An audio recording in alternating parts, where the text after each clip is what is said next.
बिस्मिल्लाहिर्रहमानिर्रहीम। नाज़रीन मोहतरम, अस्सलामु अलैकुम वरहमतुल्लाहि वबरकातुहू। हमने एक सिलसिला शुरू किया है सूफिया और बुजुर्गान दीन की बातें बयान करने का। उसी हवाले से मैं आपके सामने हाज़िर खिदमत हूँ।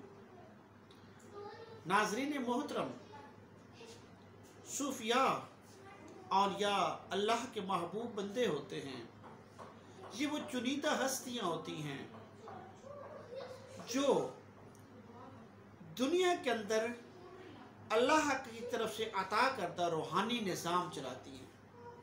एक मादी के निज़ाम चल रहा होता है, उसके पैरेलल, उसके बिल्कुल मुतवाज़ी एक रूहानी निज़ाम जारी सारी होता है।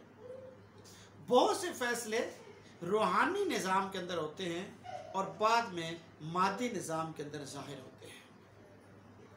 और बुजुर्गान दीन का ताल्लुक जो है नस्ल दर नस्ल आगे चलता है, यानी रूहानी हवाले से मैं कह रहा हूँ कि नस्ल दर नस्ल जो है आगे चलता चला जाता है। बुजुर्गान दीन चूँकि अल्लाह के महबूब बंदे होते हैं, उन्हें अल्लाह की बातें बड़ी पसंद होती हैं। और ये कि जो बुजुर्गान दीन हैं, ये मोहम्मद रसूलुल्लाह सल्लल्लाहु अलैहि वसल्लम के नकूश कदम पर चलते हैं। अगर कोई ऐसा शख्स नज़र आ जाए जो शरीयत के मुनाफी चल रहा हो, जो मोहम्मद रसूलुल्लाह सल्लल्लाहु अलैहि वसल्लम के लाए हुए दीन के मुनाफी चल रहा हो और दावा करता हो कि मैं सूफ़ी हूँ, तो उसे सूफ़ी नहीं कहा जाएगा। सूफ़ी या वली वही होगा जो अल्लाह और अल्लाह के रसूल सल्लल्लाहु अलैहि वसल्लम की लाई हुई शरीयत के ताबे रहकर तरीक़त के रास्तों पर रवां दवा होगा, उसे हम सूफ़ी कहेंगे, उसे बुजुर्ग कहेंगे, अल्लाह का महबूब वली कहेंगे। मैं आपको इस हवाले से एक वाक़या बताता हूँ। मैंने आपने पिछले प्रोग्राम के अंदर मैंने आपसे हज़रत फ़ज़ल करीम रहमतुल्लाह अलैह के हवाले से बात की थी और बताया था कि हज़रत फ़ज़ल करीम रहमतुल्लाह अलैह का मरकज़ मुनव्वर तहसील ज़िला सरगोधा की तहसील बलवाल के एक कस्बे या गांव चक नंबर 15 शुमाली में है। और आप रहमतुल्लाह अलैह का बुनियादी तौर पर ताल्लुक़ ढकू गांव से था, जो जावरिया में है। जावरिया भी सरगोधा की तहसील है। चूँकि आप मोड़ा शरीफ से के मुरीद थे, हज़रत कासिम रहमतुल्लाह अलैह के मुरीद थे, और अपने मुर्शिद के हुक्म पर आप जो है वहाँ पर हमेशा के लिए वहाँ आपने अपना मस्कन बना लिया। चक नंबर 15 शुमाली को बतौर स्कूल उस्ताद आपने अपनी मुलाजमत का आगाज़ किया, कैरियर का आगाज़ किया। लेकिन अल्लाह के महबूब बंदे हमेशा अपने रास्ते के पर बिल्कुल सिरात मुस्तकीम पर चला करते हैं। हज़रत साहब रहमतुल्लाह अलैह ने जावरिया से हिकमत भी पढ़ी हुई थी और हकीम भी थे, अगरचे हकीम बतौर पेश इख्तियार नहीं किया था, मुफ्त दवा दिया करते थे लोगों को, लोगों की रूहानी और जिस्मानी तरबियत करते रहे। तो जिस ज़माने में आपने हिकमत पढ़ ली, तो आपके एक और दोस्त ने आपसे कहा कि आइए मिल के मतब बनाते हैं और उसको चलाएंगे।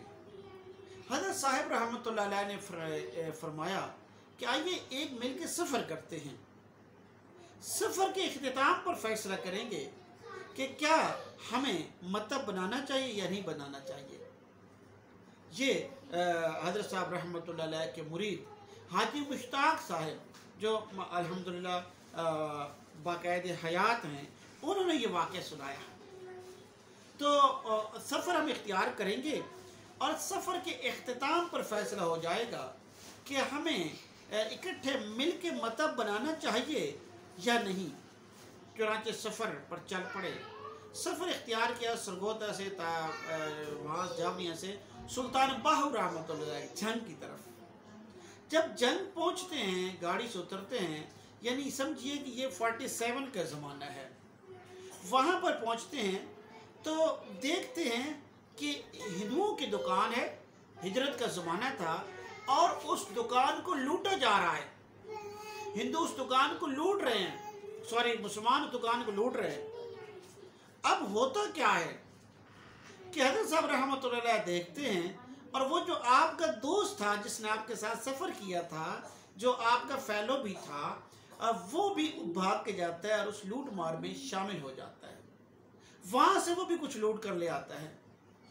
जब वापस आता है तो हज़रत साहब रहमतुल्लाह अलैह उससे पूछते हैं कि ये क्या तुम्हारी दुकान थी? उसने कहा नहीं। क्या तुम्हें हक हासिल था कि वहाँ से कुछ मुफ्त लेकर आओ?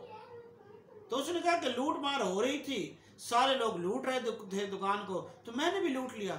तो हज़रत साहब रहमतुल्लाह अलैह ने फरमाया कि इस पे तुम्हारा हक ही नहीं था, ये तुम्हारी मलकियत नहीं थी। और आपने फरमाया कि हमने सफ़र इख्तियार किया और सफ़र के इख्तिताम पर यह फैसला हो गया कि हम मिलकर मतब नहीं बनाएंगे। नाज़रीन मोहतरम, छोटे छोटे वाक़यात और छोटी छोटी बातें जो होती हैं वो बड़ी अहमियत की हामिल होती हैं। आप गौर कीजिए, इस वाक़े से यानी हज़रत रहमतुल्लाह अलैह ने ये आपकी जो आप दुनिया में तशरीफ़ लाए 1924 ईस्वी में, और ये 1947 का ज़माना है, और आप यकीनन भी यंग एज में हैं, लेकिन अल्लाह के महबूब जो लोग होते हैं उनका तो रंग ढंग ही अलहदा होता है, उनका तर्ज फ़िक्र और उनका तर्ज हयात जुदा होता है। एक किस तरह से आपने फैसला फरमा दिया, और किस तरह, यानी कि आप अगर लूट, एक दो तीन बातें इसके अंदर मुतरश्शी होती हैं। एक तो अगर हिजरत हो रही है, वो आपकी दुकान नहीं है, आपकी मलकियत नहीं है, तो आप वहाँ से कुछ हासिल नहीं कर सकते। गोया कि शरीयत इस्लामी भी इजाज़त नहीं देती, और एक सूफी जो है वो भी इजाज़त नहीं दे रहा, जो तरीक़त के रास्तों पर गामज़न है। उन्होंने मना फरमा दिया कि आपको वहाँ लूट मार नहीं करनी चाहिए थी, आपने क्यों लूट मार वहाँ की है। और साथ ही एक और सबक भी हमें पढ़ा दिया कि अगर एक ऐसा आपका दोस्त है जिसकी दयानतदारी पर शक है, यानी बेशक वो हिंदुओं की दुकान थी, लेकिन वो उस वक्त यहाँ पर अकलियत बन गए थे, मजलूम बन गए थे, और उनकी दुकान की लूट मार हो रही है, तो यकीनन ये कोई खुशी का अमर नहीं था। अगर आपकी दुकान को हिंदू लूट रहे हैं तो आपकी क्या फीलिंग होगी। तो हज़रत साहब रहमतुल्लाह अलैह ने से ये सबक दिया कि ये जायज़ नहीं है, और ऐसे शख्स को आप अपने साथ मत मिलाएं जिसकी इस तरह की फ़िक्र हो और जिसका तर्ज हयात की हो, और जो नापसंदीदा अमल करता है। तो किस तरह से आप देखिए नाज़रीन मोहतरम, कैसे हज़रत फ़ज़ल करीम रहमतुल्लाह अलैह ने बहुत ही खूबसूरत तरीके से, बहुत ही जचीतुल अंदाज में एक सफ़र इख्तियार किया, फ़ैसला फरमा दिया कि किसको अपने साथ मिलाना है और किसको नहीं मिलाना। सूफिया की बातों का सिलसिला जारी है नाज़रीन मोहतरम, इंशाअल्लाह अज़ीज़। अल्लाह से दुआ है कि हम सबको अल्लाह ताला सूफिया के नक्श कदम पर चलने की तौफीक अता फरमाए, कि वो अल्लाह और अल्लाह के रसूल सल्लल्लाहु अलैहि वसल्लम के नकूश कदम पर चलने वाले हजरात होते हैं। और इस दुआ के साथ आपसे इजाज़त चाहूँगा। अल्लाह हाफ़िज़।